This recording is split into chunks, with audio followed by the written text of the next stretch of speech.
Hey friend, welcome to reasoning expert. Am Rahul.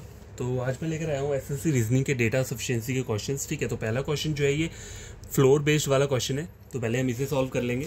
तो question बोल के रहा है, देखो 7 people live on 7 story building, ground floor is first and top floor is 7।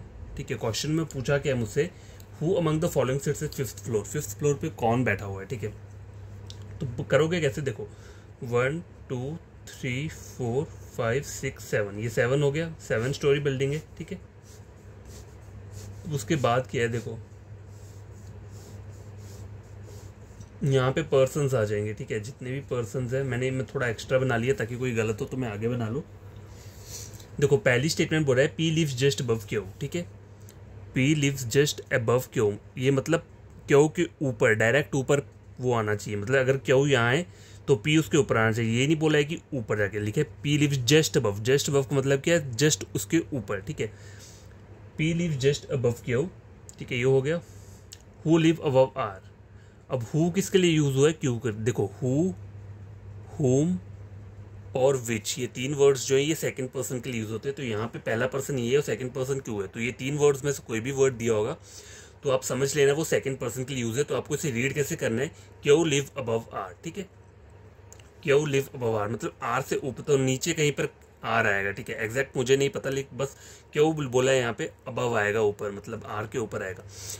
और यहाँ मान लो यहाँ पे अगर लिखा हो एंड बट और वाइल, मतलब अगर हो होम विच वर्ड्स नहीं दिए उसकी जगह क्या लिखा हुआ है, एंड बट और वाइल यहाँ पे। तो एंड वर्ड किसको बताता है, फर्स्ट पर्सन को। बट और वाइल वर्ड्स भी सेम फर्स्ट पर्सन को डिनोट करते हैं। ठीक है, अब P lives on an odd number floor. अब इन्होंने एक हिंट दिया हुआ है हमें यहाँ पे पहली वाली स्टेटमेंट में कि P क्या है, ऑड नंबर फ्लोर पे बैठा है। ठीक है, अब देखो बस इतना सही है पहली स्टेटमेंट में, तो पहली स्टेटमेंट से आपका आंसर निकल सकता है क्या। देखो अगर मैं यहाँ पे कह रहा हूँ P को ऑड नंबर में बताना है, तो एक बार P को मैंने 7 पे बिठा लिया। ठीक है, ऑड नंबर है ये। एक बार मैंने P को कहाँ बिठा लिया, 5 पे बिठा लिया। एक बार मैंने P को यहाँ पे बिठा लिया, कहाँ पे, 3 पे। क्यों, क्योंकि देखो P के नीचे Q आना चाहिए।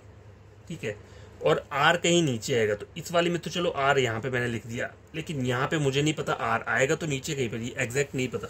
तो पहली स्टेटमेंट से आप नहीं बता सकते कि फिफ्थ पे कौन आएगा। लेकिन देखो फिफ्थ पे यहाँ पे पी आ रहा है, लेकिन एक जगह पे पॉसिबिलिटी में पी जो है वो 7th पे भी आ रहा है और 3rd पे भी आ रहा है। तो अकेली पहली स्टेटमेंट से मुझे मेरा आंसर नहीं मिलेगा, तो मैं दूसरी वाली स्टेटमेंट को चेक करता हूँ। T lives just above R.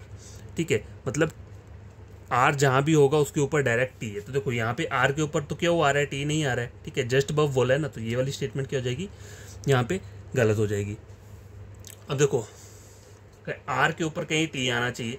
ठीक है, तो मैं आर यहाँ लूँगा तो टी तो नहीं आएगा, लेकिन अगर आर यहाँ पे लेता हूँ तो टी क्या आ जाएगा, यहाँ पे आ जाएगा। देखो यहाँ पे आर ले लिया, यहाँ पे टी आ गया। ठीक है, हो गया ये। 3 person live between R and U. अब देखो अगर मैंने मान लो अगर मैं आर और यू के बीच में 3 बोले हैं, ठीक है 1 2 3। अब सपोज करो यहाँ पे अगर मैं आर यहाँ पे ले लेता हूँ, तो आर और यू के बीच में 3 पर्सन तो नहीं आएंगे, तो मुझे आर कहाँ लेना पड़ेगा। देखो अगर मैं आर को यहाँ लेता हूँ सपोज करो, तो 1 2 3 तब भी नहीं आएगा। तो आर अगर यहाँ लेता हूँ तो 1 2 3, आर और यू के बीच में 3 पर्सन आ रहे हैं। अगर मैं आर को यहाँ लेता हूँ तो 1 2 3 यू, लेकिन आर के ऊपर क्या आना चाहिए, टी आना चाहिए। तो आर सिर्फ यहीं पे आ सकता है और उसके ऊपर टी। ठीक है, और आर और यू के बीच में 3 बोले हैं, तो यू कहाँ आना चाहिए, यहाँ आना चाहिए। आर 1 2 3 और यू कहाँ आना चाहिए, यहाँ आना चाहिए। ठीक है, तो देखो अकेली दूसरी स्टेटमेंट से भी आपका आंसर निकलेगा नहीं, क्योंकि दो दो पॉसिबिलिटी बनेगी। ठीक है, फिफ्थ पे यहाँ पे कौन आ रहा है, सेकेंड वाली पे यू आ रहा है। मैंने अगर सेकंड वाली को यहाँ पे बना के देखा, देखो डायरेक्ट अगर आप सेकंड को अकेले ड्रॉ करोगे, सपोज करो इस वाली ये जो लाइन मैंने खाली रखी है, अगर मैं अकेली सेकंड वाली स्टेटमेंट को यहाँ ड्रॉ करूँगा तो मुझे पता नहीं चलेगा मैं किसको कहाँ पे रखूँ। देखो T lives just above R, तो टी को कहाँ बिठाओगे, नहीं पता। 3 person live between R and U, तो कहाँ पे बिठाओगे, नहीं पता चलेगा। ठीक है, वी लिव्स अबव एस, नहीं पता चलेगा। तो अकेले इस स्टेटमेंट को ड्रॉ करने पे आंसर निकलेगा। तो इसलिए मैं क्या कर रहा हूँ, सेकंड स्टेटमेंट को कंबाइन कर रहा हूँ पहली के साथ, ताकि क्या हो, कुछ मेरा हिंट निकल के आंसर आ जाए। तो देखो यहाँ तक हो गया। अब आगे बोल रहे वी लिव्स अबव एस। ठीक है, वी कहाँ आना चाहिए, ऊपर आना चाहिए एस से, मतलब एस अगर यहाँ है तो वी कहीं ऊपर, इमीडिएट ऊपर नहीं आना चाहिए, मतलब कहीं ऊपर आएगा, लेकिन वी जो है वो एस के ऊपर ही रहेगा। तो देखो अगर मैं क्या कर रहा हूँ, देखो T lives just above R. ठीक है, ये हो गया। P lives just above Q, who lives above R. ठीक है, P lives on odd number floor, ठीक है, T lives just above R, ठीक है, 3% R and U, 1 2 3 U। अब देखो V lives above S,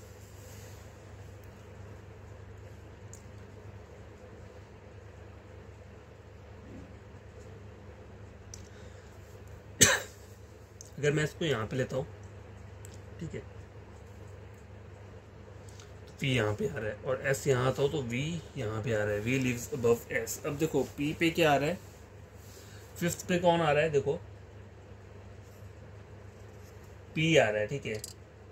लेकिन यहाँ पे एक चीज़ क्या है जो समझने वाली है, देखो यहाँ पे बोला हुआ है V lives above S, immediate नहीं बोला है इन्होंने, ठीक है, यहाँ पे इमीडिएट वाली बात नहीं की है, यहाँ पे उन्होंने बोला हुआ है V lives above S, ठीक है। तो डायरेक्ट इमीडिएट वाला जो है ये हमारा यहाँ पे गलत हो जाएगा, क्योंकि डायरेक्ट ऊपर नहीं आना चाहिए, आएगा ऊपर ही लेकिन कहीं और जगह पे, जैसे यहाँ पे बन रहा है ना, देखो S के ऊपर V आ रहा है कहीं ऊपर जाके, इमीडिएट और जस्ट वाली बात यहाँ पे नहीं की है, इसलिए ये स्टेटमेंट गलत होगी। तो P के ऊपर मतलब फिफ्थ पोजिशन पे कौन आ रहा है, यहाँ पे कौन आ रहा है, P आ रहा है, ठीक है, ठीक है। तो इन दोनों बातों में ध्यान रखना, जैसे बोला है ना V lives above S, तो इसका मतलब क्या है कि V कहीं ऊपर आएगा S के, और अगर लिखा है V lives just above S तो मतलब V के नीचे S आएगा, ठीक है। ये इमीडिएट वाला, इमीडिएट बोलो या फिर जस्ट बोलो, इसका मतलब ये है, और अबव बोला होगा कहीं पे तो यहाँ पे हो सकता है 2 या 3% का गैप हो, ठीक है।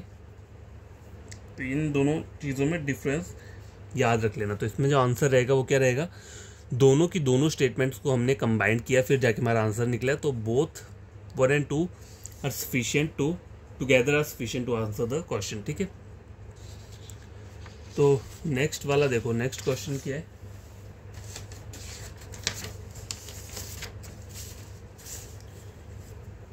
देखो ये हाइट वाला क्वेश्चन है थोड़ा।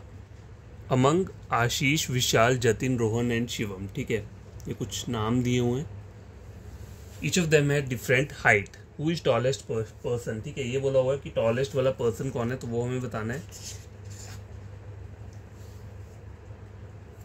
ठीक है। तो पहली स्टेटमेंट में क्या बोल रहा है, विशाल इज टॉलर देन रोहन, तो मैं क्या लिख सकता हूँ, विशाल क्या है टॉलर देन रोहन, ये लिख दिया। हर्ष इज शॉर्टर देन विशाल, विशाल हर्ष क्या है, शॉर्टर है, ठीक है, छोटा है, ये हो गया यहाँ पे, ठीक है। ये पहली इक्वेशन में सिर्फ इतना दिया हुआ है,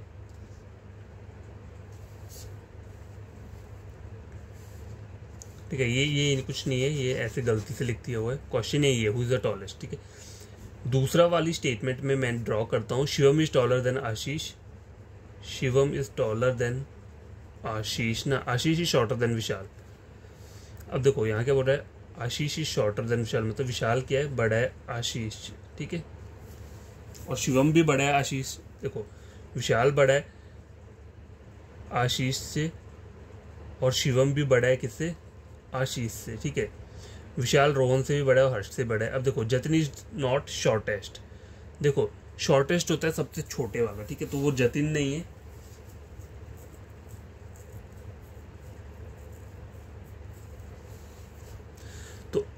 अकेले अकेले तो नहीं आंसर निकल रहा है, आप नहीं बता पाओगे। अगर मैं इनको कंबाइंड करूं, देखो विशाल जो है, विशाल रोहन से भी बड़ा है, ठीक है, विशाल किससे बड़ा है, हर्ष से भी बड़ा है।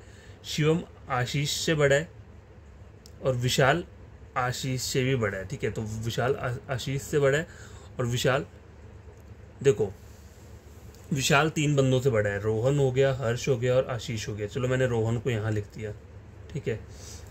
अब बचता क्या है, शिवम लिखा है उन्होंने, Shivam is taller, Jatin is not the shortest, मतलब सबसे एंड में क्या आएगा, जतिन नहीं आएगा, ठीक है। तो जतिन नहीं आएगा तो जतिन कहाँ आएगा, आगे आ जाएगा यहाँ पे कहीं पे, ठीक है, जतिन। अब देखो बात रहती है शिवम और विशाल की, ठीक है, क्योंकि शिवम और विशाल के बारे में यहाँ पे नहीं बताया हुआ है, तो हो सकता है शिवम जो है क्या हो, आगे भी आ सकता है, विशाल से पहले आ सकता है, तो ठीक है। तो दोनों स्टेटमेंट को ड्रॉ करने के बाद भी मतलब मुझे मेरा आंसर नहीं पता चलेगा कि टॉलेस्ट कौन है, ठीक है। देखो जतिन अगर शॉर्टेस्ट नहीं है तो जतिन हो सकता है शिवम से बाद भी आ सकता है, शिवम के यहाँ पे जतिन इस तरीके से भी तो आ सकता है, ठीक है, पॉसिबिलिटी तो बहुत सारी बनेगी।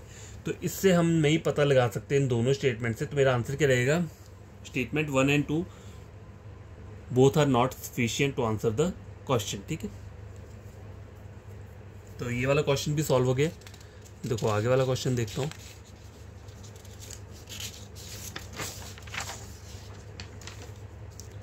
देखो ये क्वेश्चन दिया हुआ है यहाँ पे, 6 फ्रेंड्स दिए हुए हैं H1 H2 H3 करके। ठीक है, were born in different months, January, March, April, July, August और September, but not necessarily in the same order. Who among the following born the month immediately after H5। H5 के immediately बाद नीचे कौन है जो बॉर्न हुआ है। ठीक है, तो आपको करना क्या होता है उसमें, पहले मंथ्स को सीरियल वाइज लिख लो। जैसे पहले क्या आता है, जैन आता है, फिर क्या आएगा, मार्च आएगा। और एक और बात बताता हूँ आपको, इनके साथ में नंबर ऑफ डेज भी आपको पता होना चाहिए कि जैन में कितने रहते हैं, 31 रहते हैं। मार्च में कितने रहते हैं, 31 रहते हैं। ठीक है, अप्रैल में कितने रहते हैं, 30 रहते हैं। मई में 31, जून में 30। ठीक है, जुलाई और अगस्त क्या रहता है, 31। जुलाई और अगस्त क्या रहता है, 31। ठीक है, सितंबर क्या रहता है, 30। ठीक है, तो ये आपको नंबर ऑफ डेज पता होने चाहिए हर एक मंथ के। ठीक है, तो मैंने यहाँ पे ये लिख दिया है पहले मंथ्स वगैरह। ठीक है, और आगे यहाँ पे क्या आ जाएगा, देखो यहाँ पर जो चीज़ आ जाएगी वो ये आ जाएगा। पहले पे H1 मतलब पहली वाली स्टेटमेंट को पहले मैं सॉल्व करने की कोशिश करता हूँ। H3 born in the month immediately before H6। H6 से ऊपर कौन आता है, H3 आएगा, लिखे ना। देखो H3 born in the month immediately before H6। ठीक है, चलिए यहाँ पे मैंने इतना बना लिया।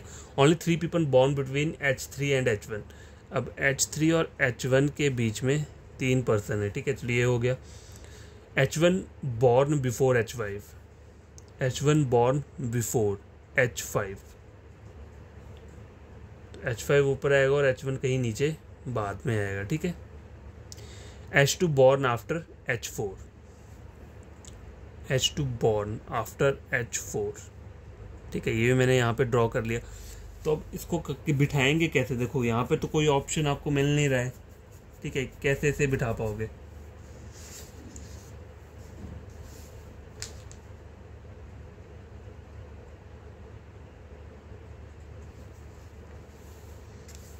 ठीक है, तो यहाँ पे केस को आप कर सकते हो, 2-3 केसेस आप मतलब अगर चाहो।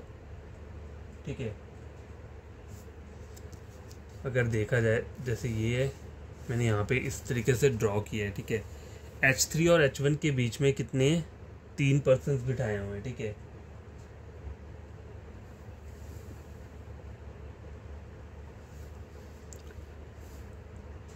तो अगर मैं H3 को यहाँ लेता हूँ, मतलब H3 अगर मैंने यहाँ ले लिया तो H1 के बीच में 3 पर्सन्स हैं। और H3 अगर मैं कहाँ लेता हूँ, नीचे लेता हूँ यहाँ पे, तो H1 के बीच में 3 पर्सन है। ठीक है, ये हो गया। H3 के नीचे H6 आना चाहिए डायरेक्ट, ये बोला है इन्होंने। ठीक है, तो यहाँ पे मैंने लिख दिया H6 यहाँ लिख दिया, H6 यहाँ आ गया, ये भी हो गया और ये भी हो गया। H5 के कहीं नीचे H1 आएगा और H4 के नीचे कहीं H2 आएगा। ठीक है, तो H4 के नीचे कहीं H2 आएगा। देखो इमीडिएट नहीं बोला इन्होंने यहाँ पे, यहाँ बोला H4 के कहीं नीचे जाके H2 आना चाहिए। ठीक है, तो अगर मैं H4 यहाँ लिखता हूँ तो H2 कहाँ करना पड़ेगा मुझे, कहीं यहाँ पे करना पड़ेगा। ठीक है, इसमें H2। ठीक है, या फिर देखो H2 यहाँ पे भी आ सकता है, तो इसको मैंने इस तरीके से स्लैश कर दिया। ठीक है, और क्या आ सकता है, यहाँ पे H5 रहता है तो H5 यहाँ आ जाएगा। अब यहाँ पे देखो H4 के नीचे कहीं H2 आना चाहिए, तो H4 के नीचे कहीं H2 यहाँ भी आ सकता है। देखो अगर मैं H4 कहाँ लेता हूँ, यहाँ पे लेता हूँ, अप्रैल में ले रहा हूँ। ठीक है, H4 के नीचे कहीं H2 बोला हुआ है। ठीक है, तो H2 यहाँ पे भी आ सकता है, H5 और H2 यहाँ पे भी आ सकता है। ठीक है, तो बोला क्या है कि H5 के नीचे कौन है, तो यहाँ पर तो नहीं बता सकता। ठीक है, नहीं बता सकता, पहली स्टेटमेंट से नहीं मतलब पता चल रहा है। अब अगर सेकंड वाली है, अगर मैं सेकंड वाली को ड्रॉ करूँ, ठीक है, देखो सेकंड वाली को अगर मैं यहीं पे ड्रॉ करूँ, थोड़ा इस वाली पोजीशन पे ड्रॉ करता हूँ। ठीक है, फर्स्ट और ये यहाँ पे, तो बोला क्या, only 2 person born between H1 and H2। ठीक है, H2 who born in the month having 30 days, H2 के लिए बोला है 30 डेज वाला मंथ। 30 डेज वाला मंथ कौन सा है, ये है। तो H2 जो है वो यहीं पे आना चाहिए, ठीक है, और कोई H2 की पोजीशन नहीं है यहाँ पे, ठीक है। नहीं देखो 30 वहाँ पे भी है और 30 नीचे भी है, तो दो जगह H2 आएगा यहाँ पे, मतलब पॉसिबिलिटी ले ली मैंने, एक भी यहाँ पे H2 यहाँ पे ले लिया, एक यहाँ पे ले लिया, ठीक है। Only 2% born between H1 and H2, ठीक है। तो H1 यहाँ आ गया तो 2% आ गए, और H1 यहाँ आ गया तो 2% H2 यहाँ पे आ गए, ठीक है। ये बन गया यहाँ पे H1 और H2।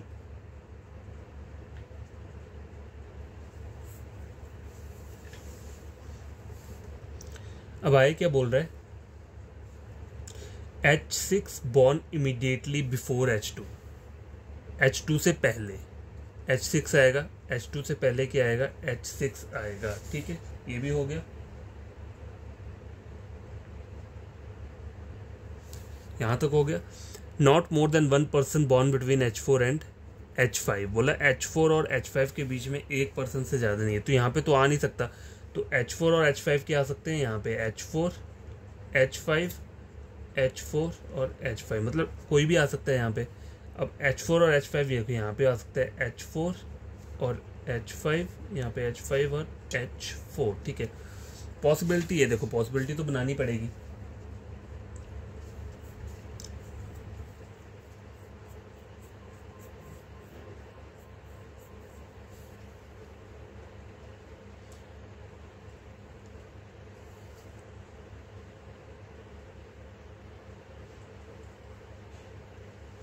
देखो और कोई तो केस यहाँ पे बन नहीं रहा है।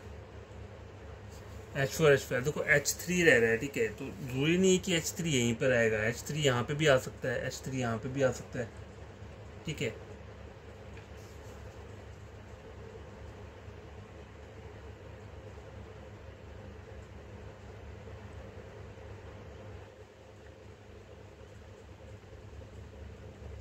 तो देखो इन दोनों को अगर मैं सॉल्व भी करूंगा तो ये आंसर नहीं निकलेगा, तो इसमें जो आपका ऑप्शन रहेगा वो डी वाला रहेगा। डी मतलब कि हमारा जो आंसर है वो नहीं निकल रहा है दोनों स्टेटमेंट को क्या करने पे। So we don't get the exact question, so answer क्या रहेगा इसमें, डी रहेगा, ठीक है।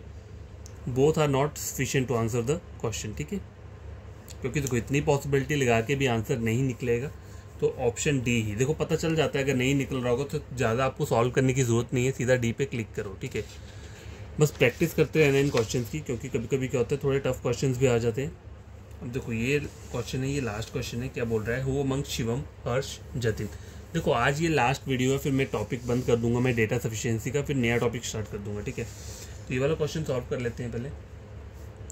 हु अमंग शिवम हर्ष जतिन, ये बोला है रीच कॉलेज सेकंड नंबर पे कौन आता है। तो देखो पहली स्टेटमेंट को ड्रॉ करूँ तो ओनली 2% रीच्ड बिफोर विशाल। देखो विशाल से पहले, मतलब यहाँ पे विशाल है तो विशाल से पहले 2% आ रहे हैं। Harsh reached after Rohan and before विशाल।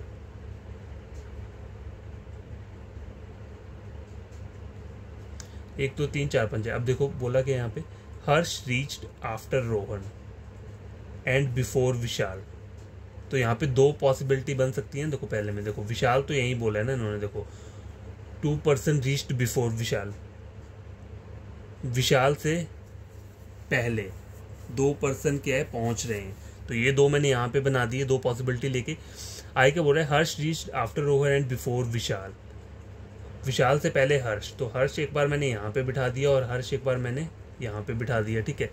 अब बोला है Harsh reached after Rohan, after Rohan but before Vishal, तो ये वाली तो गलत हो गई। तो आफ्टर रोहन मतलब रोहन यहाँ आ जाएगा, आफ्टर रोहन, रोहन के बाद और विशाल से पहले, ये हो गया। तो यहाँ पे बोला क्या है, who reached college second number पे कौन आ रहा है, ठीक है। देखो देखो सेकंड नंबर पे कौन आ रहा है,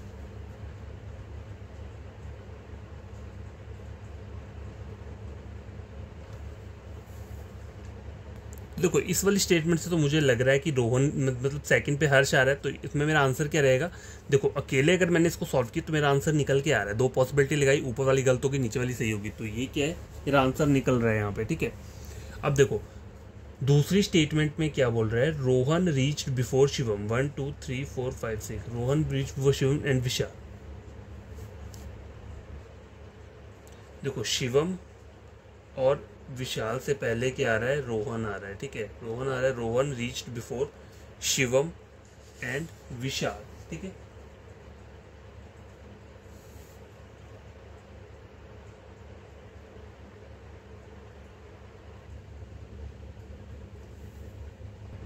देखो रोहन रीच्ड बिफोर शिवम मतलब शिवम से पहले आ रहा है, लेकिन आफ्टर विशाल, विशाल के बाद आ रहा है, तो पहले क्या आएगा यहाँ पे, यहाँ पे पहले विशाल आ जाएगा, ठीक है, विशाल आ जाएगा, फिर रोहन आ जाएगा, फिर क्या आ जाएगा, शिवम आ जाएगा, ठीक है, इस तरीके से आ जाएगा। जतिन रीच्ड आफ्टर आशीष, ठीक है। अब देखो आफ्टर आशीष हो सकता है जतिन यहाँ पे हो फिर आशीष आए हो, या फिर जतिन यहाँ पे हो फिर आशीष आए हो यहाँ पे, ठीक है, पॉसिबिलिटी यहाँ पे बड़ी सारी बन रही है। तो दूसरी वाली स्टेटमेंट जो है वो क्या है, अब देखो यहाँ पे ना डबल डबल ऑप्शंस बन रहे हैं। देखो एक तो चलो यहाँ तक तो सेम है, लेकिन यहाँ पे अगर जब आप इसको जतिन को करोगे ना, देखो जतिन रीड आफ्टर आशीष, तो आशीष यहाँ आ सकता है और आशीष यहाँ आ सकता है, तो दो स्टेटमेंट बनाएंगे तो आशीष कहाँ आ सकता है, इधर यहाँ पे आ सकता है, यहाँ पे आ सकता है, ठीक है, या जतिन यहाँ आ सकता है, यहाँ आ सकता है, ठीक है, यही है। तो मतलब इसमें डबल डबल है, तो आपको करना क्या है, इसमें आपका जो आंसर रहेगा वो क्या रहेगा, ऑप्शन नंबर ए रहेगा, ठीक है। इसका मतलब है only statement 1 is sufficient to answer the question, ठीक है, सिर्फ पहली स्टेटमेंट है जिससे आपका आंसर क्या है, निकल रहा है।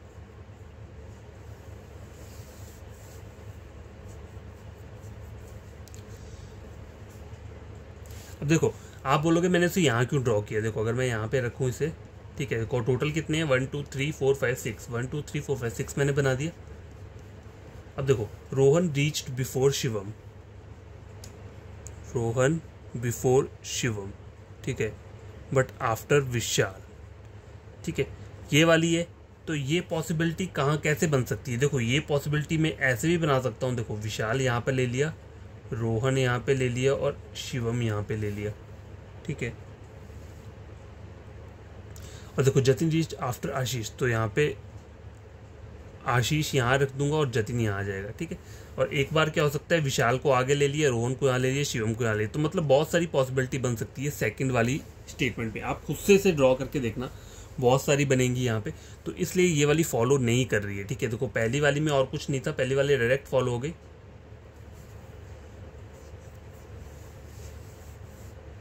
कि यहाँ पे बोला हुआ है only 2 person reached before Vishal, Vishal से पहले सिर्फ 2 ही बंदे हैं, ठीक है, और बोला है Harsh reached after Rohan and before Vishal, तो बिफोर विशाल मतलब यहाँ पर आएगा और आफ्टर रोहन तो यहाँ पे हर्ष आ जाएगा, ठीक है। तो पहली वाली स्टेटमेंट ही सिर्फ क्या है, सफिशिएंट है आंसर देने के लिए। तो ये क्वेश्चंस थे आज जो मैंने आपको सॉल्व कराया, आपने खुद से सॉल्व करना, कोई प्रॉब्लम होगी तो कमेंट बॉक्स में कमेंट कर देना। आप कोई फ्रेंड कजन पढ़ना चाहता है रीजनिंग, तो आप मेरे चैनल रेकमेंड कर सकते हो उसे रीजनिंग के लिए, ठीक है। तो एसएससी वाले में जो क्वेश्चंस आते हैं डेटा सफिशिएंसी को, वो इसी टाइप के आते हैं, देखो ज़्यादा टफ क्वेश्चंस नहीं होते, हाँ, लेकिन बैंकिंग वाला हो तो वहाँ पे थोड़े टफ क्वेश्चंस आ भी जाते हैं। तो आज मैं ये टॉपिक क्लोज कर दूंगा, अब जो मैं लेकर आऊँगा फिर कोई नया टॉपिक लेकर आऊँगा, ठीक है। मैं देखता हूँ यहाँ पे कौन सा टॉपिक अब लाना चाहिए, तो बता देता हूँ। देखो हमने जो पढ़ा है डेटा सफिशिएंसी पढ़ा है, अब जो रहता है रीजनिंग जो एसएससी का रहता है, उसमें आगे क्या है, देखो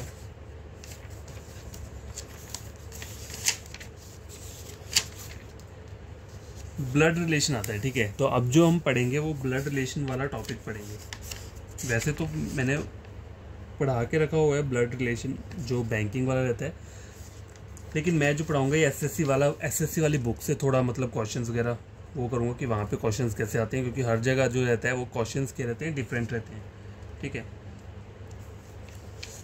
तो पहले हम क्या पढ़ेंगे, ब्लड रिलेशन पढ़ेंगे। तो कल का जो टॉपिक रहेगा वो ब्लड रिलेशन के ऊपर ही रहेगा, बेसिक्स से लेकर हम एडवांस लेवल तक लेकर जाएंगे, ठीक है। तो बाय, टेक केयर, बेटर तरीके से आप इन क्वेश्चन को खुद से सॉल्व करना।